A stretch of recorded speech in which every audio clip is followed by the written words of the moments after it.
Assalamualaikum. I'm heading to Masjid Al-Haram. Sa labas itong dinadaanan ko. May mga paninda dito. Pakita ko sa inyo. Yan, itong mga galon na to. Bibili ka, tapos lalagyan mo ng zamzam. Ito maganda to, bumili ako ng isa. Kasi plastic siya, folded. Ilagay ko sa maliit na bag ko, pouch. Sling bag pala. Tapos paglabas, refillan ko ng zamzam. Ito, may laman na to na zamzam. Pero pag binili mo to, 10 yan. That is one. I bought already one. This one you can carry and going inside. When we go out, I will refill with zamzam. Ito nga pala yung mga kasamahan ko. Salahuddin. Zaysa. You're from India, sir?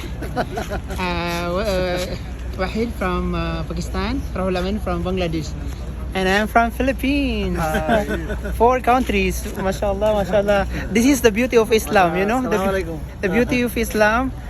We are from 4 countries. Yeah, 4 countries, but we are one as a brother, MashaAllah. So ito yung mga paninda dito. Ayan. Tuk, mga sujada. Ayan.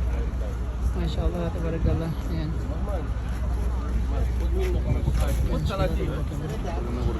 Doon pa. Pakita ko pa. Doon banda. Hey baby! Ayan ang paninda. Yung mga Quran, mga sujada. Ito. Yung mga sujada. Ayan. Ayan. Black. Maganda siya. Taba yung design. Ayan. Dami mga galon dito. Kasi malapit lang to sa haram eh. Kaya madali lang mag-give. Ayan. Ito yung nabibili sa airport. Yung mga nakakarton. Minsan pa free. Ayan. MashaAllah. Tabarakallah.